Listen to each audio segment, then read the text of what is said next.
Hello, everybody. Welcome to the Crossover Talk Show. I'm your host, Travis Garrison, where we're talking sports and life. I got a very special guest with me today. I got Professor Dr. Brandon Wallace of Montgomery Community College. Man, like your resume is amazing. You authored a number of publications. You're on the board of at John Hopkins. I want to say the Phi Delta Kappa chapter. You got the professor of the year 2020 at Bowie State. I mean, is your list of accomplishments is amazing, and it's always. And then I obviously read a little bit about what you do in regards to African American males and things of that nature. And man, it's impressive, and it's the stuff that you're doing, and your work is very important and vital, especially to the African American community. So, man. Oh, thank you. I appreciate that, and I will. I'll tell my mom who wrote that bio. I'll tell her that. I'll tell her she did a good job. She did a great job. She did a great job. I will never come out, and she always comes through. Mom always comes through. No, I'm excited to be here for a lot of reasons. Number one, because I love what you all are doing. That's number one, and your show and your platform. And then I think that one of the things that we forget, especially in education, is the importance of athletics and the importance of sports. And so something that I've been off of for the past maybe 2 years is how do we get African-American males in particular who are basketball players, football players, baseball players at the community college or even collegiate level. How do we get them to become teachers? And I think that one of the things that I know that we're missing in public education, there's a lot of research at only about 2 or 3%, depending on what data you're looking at, about 2 or 3% of African-American males make up the teaching force in this country. And that is a disproportionate number. And so we need to increase the number of Black and brown men in classrooms. And so to connect with you and to almost like appeal to those of them who I understand that you have a passion for football, soccer, track and field and things like that. But we need you to get into the classroom. We need you to be first grade teachers, second grade teachers, third grade teachers, fourth grade teachers, because what the research does show is that when African-American students have African-American teachers, they improve in terms of graduation, retention, et cetera. And it doesn't only just help the African-American students, but it helps all the students involved in that classroom setting. And so this is a rare and cool opportunity for me to connect with your listeners who I'm begging. If you, and here's the thing, I don't want you to give up on your dream of becoming NBA All-Stars. I don't want you to give up on your dream of becoming NFL All. So if that does not work out for you, if it doesn't work out, come on and teach. Come on and teach. And you don't have to make it a lifelong thing. Even if it's just a year or two, maybe even 3 years. I was a teacher in Baltimore City Public School. I know we're going to get into a lot of stuff today, but I was a teacher in Baltimore City Public Schools, Chickapin Middle School and National Academy Foundation. And I knew that we needed African-American male teachers then. And I would groom or, kind of coach up a lot of my students who were lacrosse players and stuff like that to consider becoming a teacher. And I'm really proud that some of my African-American male students who were really big in athletics are now teachers. And so this is a great appeal and a great platform. So I'm glad to be here. No, I'm glad to have you. I'm glad to have you. Like you said, it's an importance and it's a necessity. And the knowledge and the work that you're doing is important for people to understand. And like you said, some people are not knowledgeable or understand this or did their research or they kind of, I want to say, they ignorant to the fact of what's going on. So what you about to share, what you're going to get into, I think is important. And going back to what you said in regards to athletes getting involved in the teaching, because that's similar kind of to what I've done, or the books I've written is based off my experiences in life, and not just in life but in sports. So I like I like my latest book. I basically drew a parallel line from like the court to life and how it is basically parallel, like in the sense of a lot of these tools that you learn through athletics you can use in life. And like you said, in regards to athletes getting these classrooms, they can help kids through what they've learned through sports, basically help them with education in regards to the example I give all the time is if you have a game on Friday, what are you going to do? You're going to practice almost every day for that game because you prep for the game. And then if you want to be, a great athlete, you're going to do what? You're going to put extra time in, to prepare for that game on Friday. So when you go into the game on Friday, you're super confident and you're ready to go. Whereas if you don't practice or you don't prepare, then you get in there and you're nervous, you hesitate and you shy things that you're normally confident about. The same thing in school. Like if you have a test on Friday and you in class, you're going to go over what's the test is going to be all on Friday. But if you want to do great on that test, what you're going to do, you can put more time. And so it's like drawing, like what you're saying, like drawing those lines and basically comparing it to, and like using those analogies, things that athletes can do. So man, that's great. Like I said, like I'm big on that. I'm huge. Like I say, I definitely appreciate the work that you're doing. And I'm appreciating the work that you're doing. And it's interesting that you say, especially in your book right now, as you kind of like draw out this metaphor, this conceit, it's super important to understand that athletes make the best teachers. They understand cooperation, they understand communication, they understand hard work and work ethic, they understand what it takes to invest in time and planning and strategy. They understand that there's an end goal, an end game to where you have to take, either the team, but more importantly, the classroom. And again, the fastest way to the middle class is it really, it does frustrate me. And there's nothing wrong with gainful employment, any type of gainful employment. But when I see Black and brown men graduate from Bowie or Coppin or Morgan or wherever, Maryland or whatever, and they, devoted X amount of years in sports, and then they kind of are shuffled into a system that they can't get into the middle class, they can't get a pension, they can't get, and so that's one of the fastest ways, especially in the state of Maryland, to get credentialed, to get seasoned, not to belabor the point about like what does it take to become a teacher, but all the things that you bring from sports are absolutely those power skills or soft skills that you need to translate into the classroom. And so how do you get 20 10-year-olds to get on the same page? It's like an organization, and you build morale, and it's a lot of different things that you do in athletics that absolutely corresponds and transcends into the classroom. And so and it's interesting because I talk to a lot of brothers, and a lot of people are like, well, I wasn't good at calculus, or I wasn't good at, I'm like, I don't need you to teach calculus to these kids. These kids need, can you count to 10? Can you, can you make up a fun way to learn colors? Can you, and it's about that impression also. So students need to see strong, good Black men who are supportive, who are caring, who are what I call warm demanders. So, you love your students, but you have high expectations about their outcomes and their outputs, and no one understands that more than athletes. Nobody gets that better than athletes. And so again, this is a perfect platform, and the more and more we can have these types of discussions, these types of conversations about how to increase what we all need in our communities, what we all need in our neighborhoods, positive, I don't want to say positive, because positive kind of like, conflates to, there's a duality of positive and negative, but we just need more Black and brown men to show up in our communities. And this is one easy, good way. And teaching, here's the thing, a lot of people, make no money, and the kids are all this other stuff. I had a ball in Baltimore City. That's number one. And I taught in Baltimore City and Montgomery County, K through 12. And then of course I've taught, at Hopkins, and I taught at PGCC, Prince George Community College, Montgomery College, as you said before, Bowie State, I taught as an adjunct. Teaching is an art.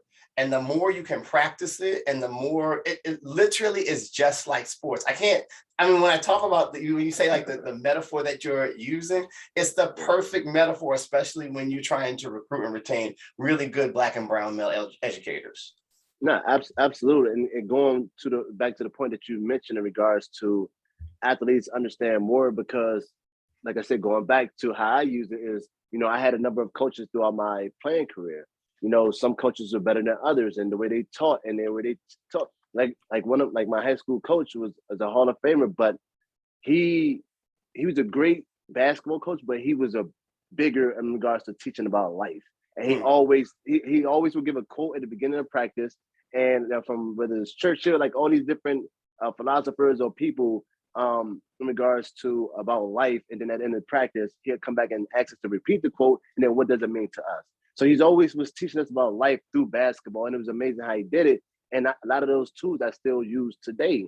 But also seeing how a positive coach can affect players compared to a bad coach that can affect players. So that's what you're saying in regards to we teaching these kids.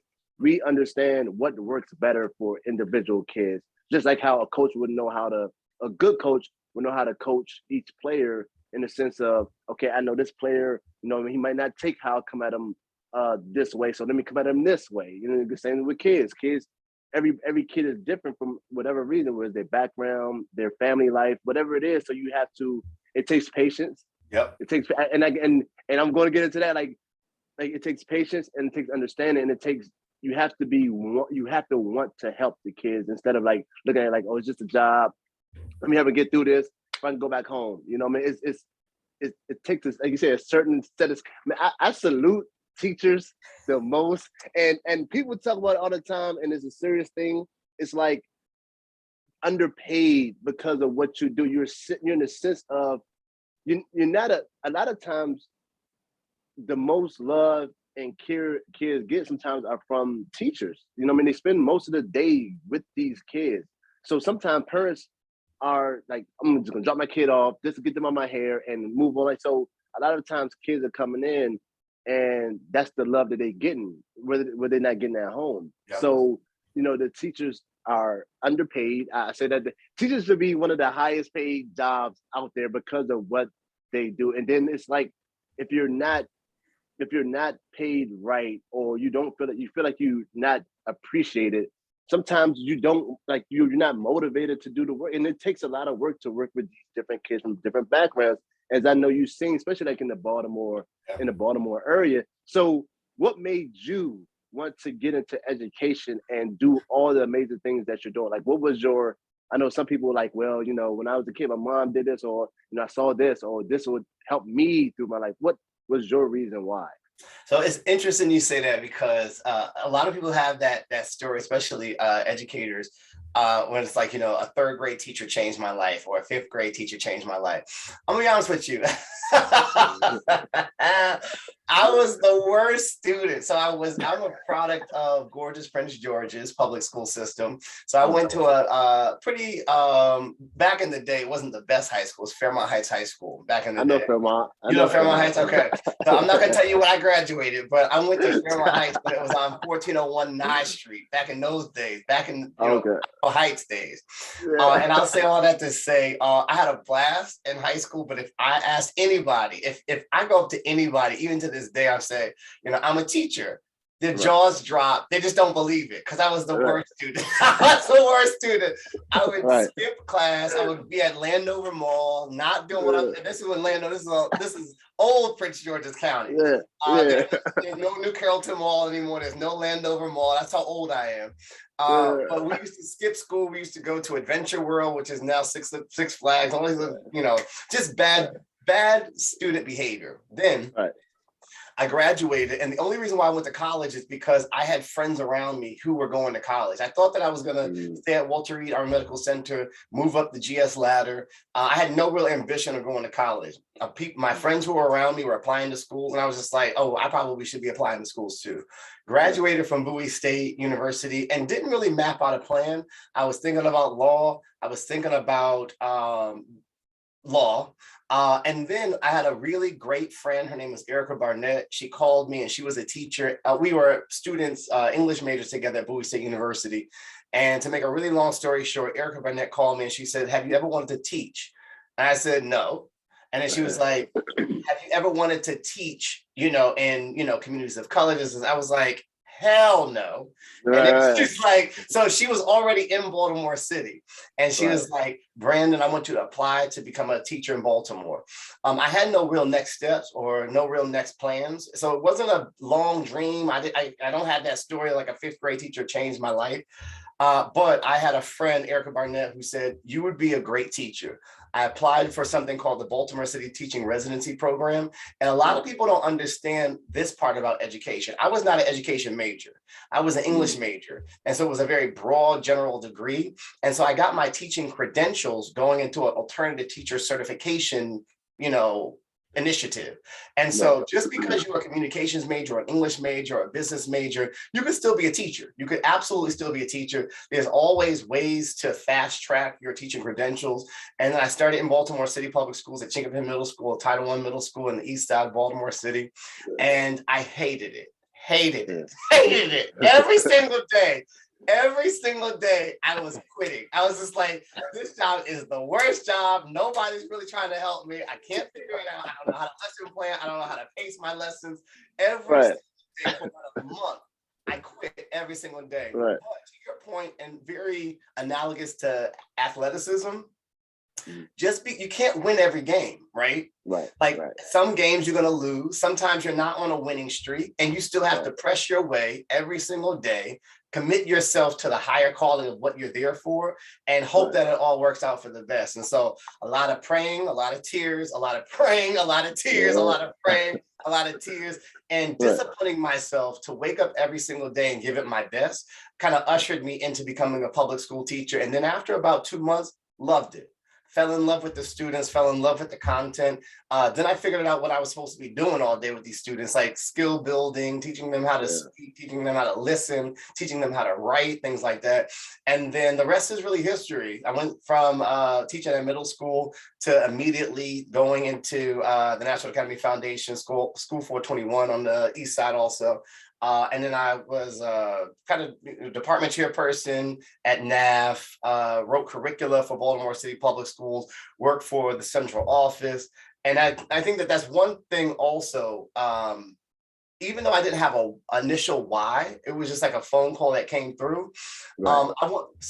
It doesn't always have to be, you're a second grade teacher saved your life because you were drowning. It could just be like, hey, I kind of like fell into it and now I'm in love with it. And so I want to kind of like impress upon your listeners, your audience members, that sometimes you don't always have that, heartstring warm story that kind of compels people to tears. Sometimes it's like, I got a phone call. It was just like, come up and teach. And so that was the beginnings of me becoming an educator, especially in Baltimore City. Wow, and it led you down. It led you down an amazing path and accomplished amazing things. I know one thing you did a dissertation on African American males learning through COVID-19.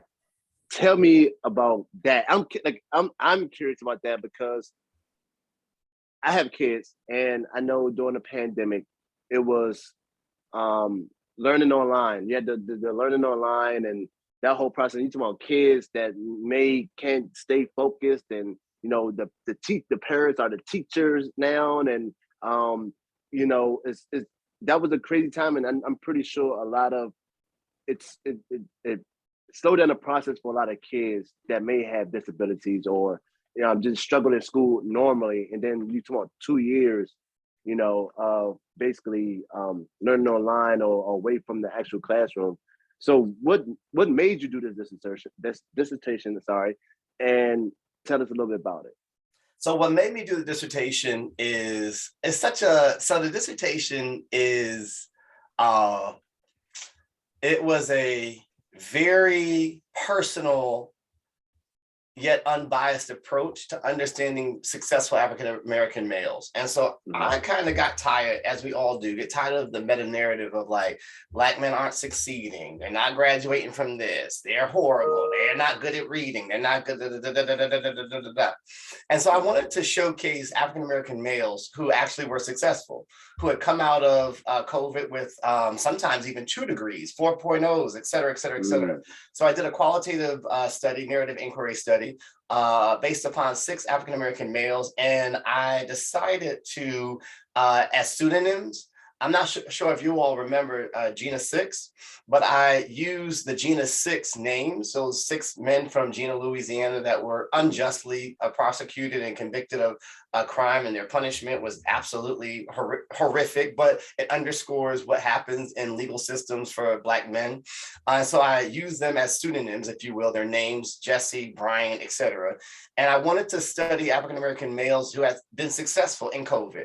And a lot of their stories are empathic love notes, really, that makes you want to put yourself in the shoes of these Black men who have been successful. It has not been easy for anybody in COVID, but more importantly, if there's a will and a drive, and there's even a sensation of perseverance, you're going to be able to do the things that you didn't think you would be able to do. And this is, again, just like sports, right? Like you have a lot of underdogs that you never think they're going to win anything. And then they come out of the gate and they kind of take it all. And so I was interested in studying successful African-American males. That's number one. Number two, I was interested in capturing their stories, because so oftentimes there aren't a lot of platforms like this where Black men are sharing in a very truth-dense way their experiences, and people are actually like listening, and people are actually like taking notes and doing things with the data that they've collected. And so I wanted to make sure that I codify what success looked like for African-American males, but also kind of pieced apart their stories to figure out what are the things that African-American males need, especially the ones that I was interviewing. What are the things that they need in order to be successful, so that we can pass that information along? And so one of the things that I really was interested in was, how did you make it? And was it all bad or was it all good? What were some of the supports or some of the barriers that either helped or hurt your progression? And so a lot of that was some of the students really enjoyed actually going online, because they didn't have a lot of positive classroom experiences. And so let's be clear, right? Like school wasn't working before COVID. Before COVID.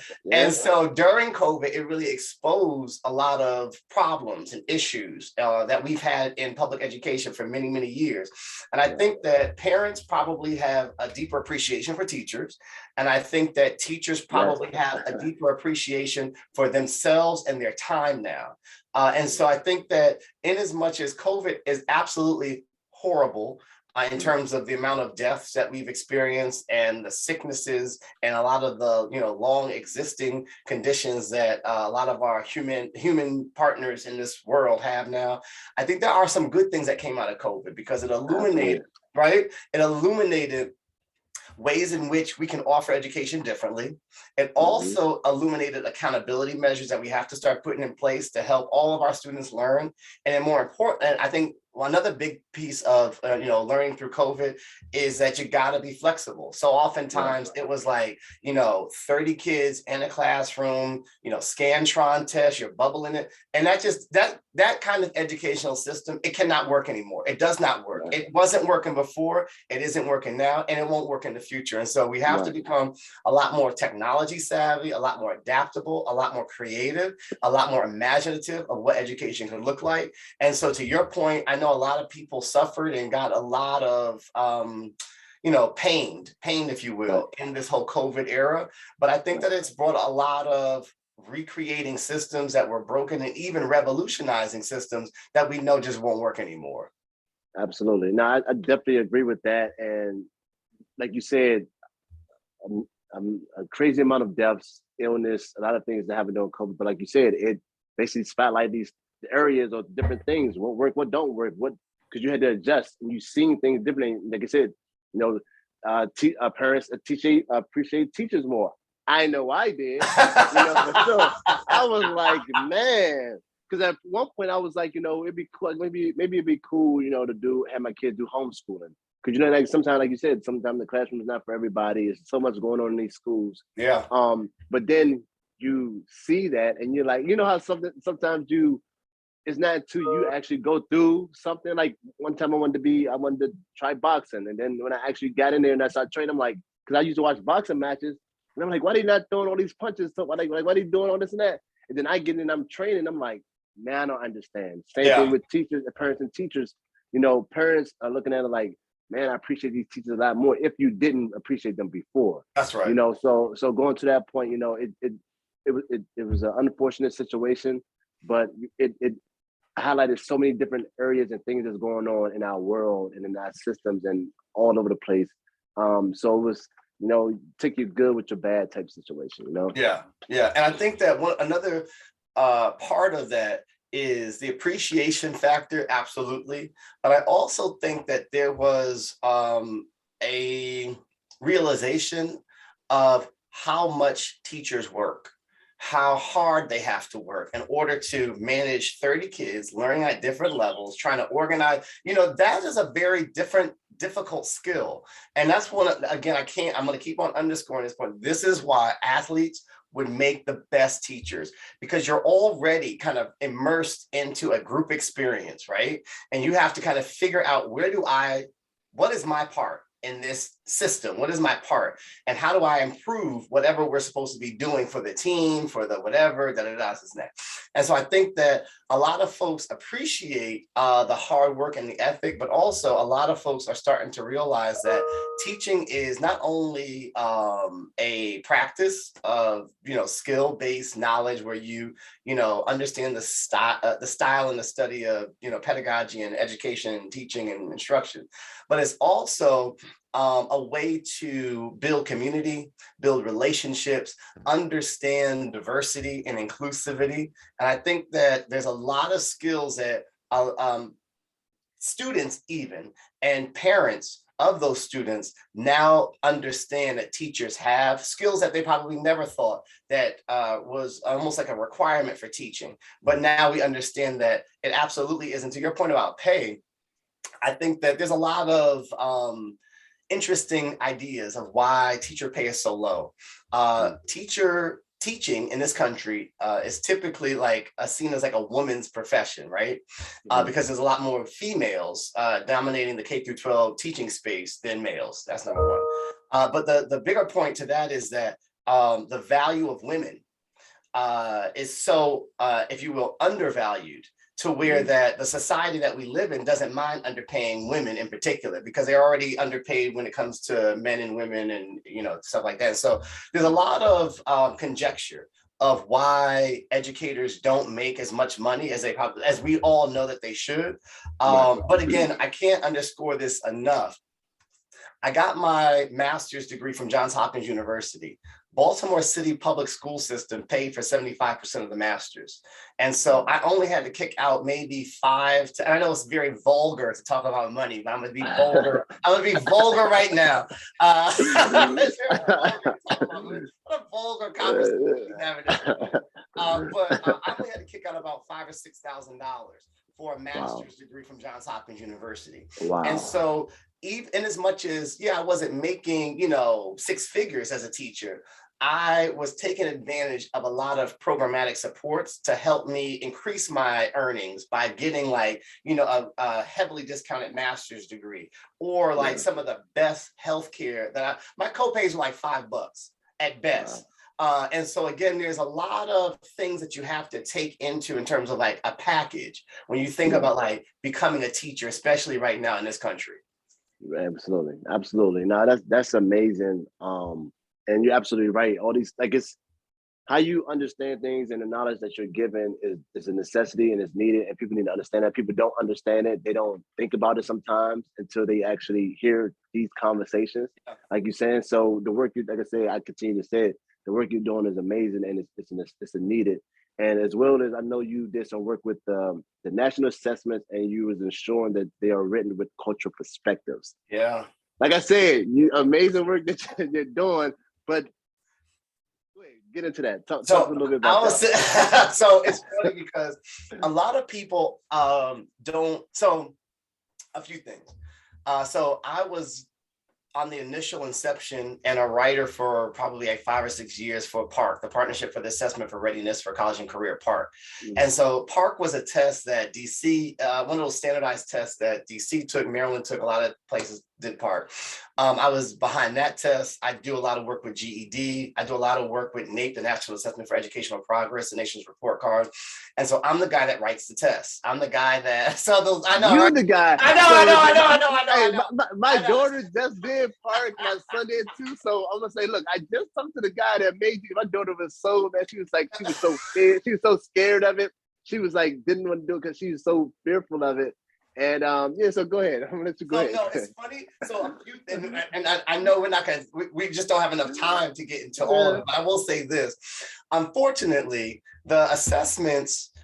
I'm so glad you said that your daughter was fearful of it. I'm gonna tell you where that fear comes from. The fear comes from a lot of adults around her saying how scary the test is, and that's that kind of vicarious fear or vicarious trauma, that third party trauma or third party fear, comes from a not so great place. And so I try to always laud, praise where educational assessments are going, but more importantly, underscoring that tests, especially the ones that I build, that I create, they cannot be the end all be all. Anybody who writes tests knows that that is one single one datum point that you have to assess a student. So you need project-based learning, you need experiential learning, you need a lot of like a bricolage of things coming together to say, this is why this student is superior. This is why this student is above average. This is why this student is average. And Right. so no one who writes tests would say like a singular test can assess a student's mentality or, you know, smartness, if you will. And I'll say all that to say, when I first started the National Assessment Rodeo, I was the only, you know, a lot of folks, sometimes folks like to be the first, right? The first African-American male or the only African, that's a very lonely place to be, especially in education. And so in as much as I understand that I am typically the first or the only, it's not the best place for me to be. And so I have to show up as my whole self, as authentically as I can, as loud as I want to be, as who I am, and just kind of own my space in the room. And so being a person of color, being a millennial, and having done, to your point, a lot of things over the years, I know that I have a responsibility when I get into those rooms to say like, this is absolutely culturally biased, because students wouldn't know what an atrium is, or how do we know that all students have driveways? How do we know that all, so, you know, we have to kind of like make the tests a lot more inclusive. And so one of the things that I've been doing for probably well over 10 years is working with ETS, GED, PARC, the multi-state alternate assessment, which was a assessment for students with severe or profound cognitive disabilities. I've been making my mark in that space because, number one, I know that the kids got to take the test. That's number one. And I would love for us to enter into a space where there were no, you know, sit and get tests. You know, if we can just go back to MISPAP or go back to more project-based, I would love that, but we're not there yet. And so while we're here, you know, we can either reform or revolutionize. I would love to revolutionize, but I understand that reform is the power that I have right now. And so in these systems that are seemingly broken, how can my voice or my pen add to the richness and the wealth to make it a little bit more equitable? And so I do that national assessment work, and I've been doing that work for over a decade now, because it's really important that when tests get in front of Black and brown kids, they have just as much of a fair chance to show their cognitive ability, not their ability if they understand context, when it comes to like vocabulary that they've never understood or never learned or never were exposed to, et cetera. And so that's a lot of the work that I do as a consultant under Wallace Education Enterprises. And I've been proud of that work. And again, whenever, to your point, whenever it's teachers, especially, when they figure me out, they're just like, you're the guy, you're the one. And, but it starts there, but then it also, it transitions into, let me show you how to answer this question. Let me show you how to like understand these distractors, there could only be one answer. This key is the right answer because these distractors aren't plausible. They might be sexy, like you might be driven to them, but there's no way that this could have been the answer. And so let's like unpack it. Let me show you my thinking. That's what we call metacognition. And so it's an important tool. But again, I get that reaction all the time from young students and teachers, but then it does transition into a much more pleasurable discourse when I'm saying like, you know, I'm on y'all's side. I really am on y'all's side. So you always have that. No, and I know you talked about it in regards to, you know, the nature of instructional measures for Black and brown students. And so obviously I took the SATs when I was in high school, and like the high school I went to, we had a teacher that taught the prep classes. So I was fortunate enough to have to go through the prep classes, and we, you know, she gave us a number of SAT tests that we actually had to take ourselves, and she gave us the breakdowns of, you know, don't look at these questions as like this has to be the answer, because it's the way it's worded and it's similar words, and And honestly, I was like, man, what's the point of this? I'm like, man, what's the point of this? And I'm like, then like you said, going back, some people, students didn't have the opportunity to get these classes like I did, and it's, unfortunately, some of these kids were the athletes too. They don't go to these major colleges because they couldn't get the SAT score. Because so what are we testing? What are we showing? Then like you're saying, based on different backgrounds and upbringing, some of these kids may not have heard this or seen this or had this. So who are we really? Who's the test really for? You know Yeah. what I mean? So it's like Yeah. so. That's from my understanding as a parent and as a former student having to go through this whole process. My understanding of some people like you said have better opportunities and privileges because of the opportunity they may have had to have these prep classes or to have these tutors or to have this background of these educational parents that brought them up, so they was forced to read books, or Yeah. some kids not going through that and dealing with that, or so they could be smart and super intelligent but don't have the opportunity because of certain tests or things that basically said, oh well, you're not smart enough, but based off Yeah. this assessment. Yeah. So we need, like you said, you're an important person in the sense of, because you're a black brown person, in a sense of your background, and because you can relate to them, because of working in Baltimore City, been in touch with these where some people of other color or backgrounds may not understand because they wasn't brought up into it. So it's like you have to, like, you need, your voice is needed in these rooms. It's a necessity because of what you bring to the table. Yeah. And it's funny because you're 100% right. I bring all of me to the table. And so I'm the middle of 7 kids. I grew up, my mom was a single parent. My mom and my dad had 7 kids, and I'm the middle. And my dad was an abusive alcoholic who was a light switch in and out of our lives. My mother had to move us to the projects double time. So I lived in Glade Street projects and Eastern Circle projects, scrapping and fighting and all this other fun stuff. But we all have that story. Like, we all have those stories. And so I try not to get fixated on the poverty piece, but I try to get fixated on, why did I have to experience that and how can I apply that today? And so I could sit with the whole, woe is me and I didn't have a great childhood. Like, nobody had a great childhood. Like, we all had problems in our childhood. But it's just like, what God has allowed me to go through then, how can I apply it now? And so now I think about my own upbringing and living in the projects and not knowing what a solarium is. Like, I didn't know what a sunroom is then. I know what it is now, but I can't write a test that says, Baldwin pianos or solariums or sunrooms, because I would have never have understood. It wouldn't even make sense. There's an extra room in your house that is unutilized, that just has like that doesn't even make sense when you're growing up in a project, right? Exactly. And so I bring my whole self. That's what I really mean when I talk about bring my whole self. I do bring the blackness, the maleness, and all these other things that I have, but I also bring my history. And I think that especially when you bring that to the table, and when you bring it to the table, it makes things better. And I'll just end at this point. You have a really good point that you made about, you were able to go to like a preparation class to help you with your SAT assessment. And we'll talk about SAT. If you really study that assessment, it really traditionally is a white male test.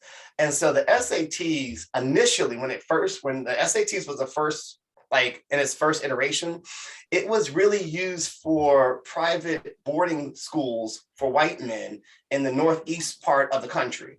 And so it was a placement test, like, where do you place in the school that you've already been paying to get? So private school, white men, northeast, that's where the test comes from. Just like education in this country, it was never intended for Black people to be educated in this country. It was never intended for Black people to have to take the SAT. It was never normed in those days for diversity or inclusivity and things like that. Now we're getting better, especially with the work that I'm doing with NAEP and other things like that. But I'll say all that to say, when you have a class like the one you were able to take advantage of in high school to prepare you for the SAT, you start to learn, like, a lot of our students, they're not taught test taking skills.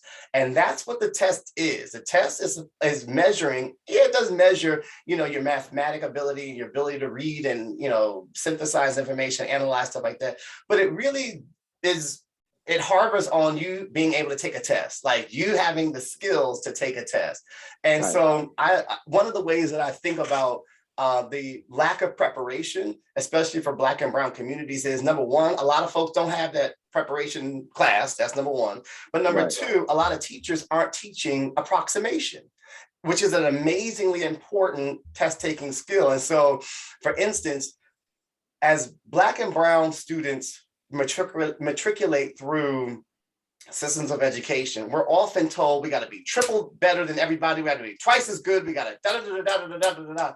Then it starts playing with your psyche that I have to get the right answer, the best perfect answer. I have to get it down to the right, like everything has to be perfect because I have to be better than everybody else. Right. That's not what really good test takers understand. Good test takers understand approximation. And so while you have the little Black boy, right, like Brandon, who is struggling with 98.48232 times 1.9987876, the smart Brandon is looking at the 98 point, all these other numbers, and the 1.9, all these other numbers. And I'm trying to figure out how to multiply the tenths places and that.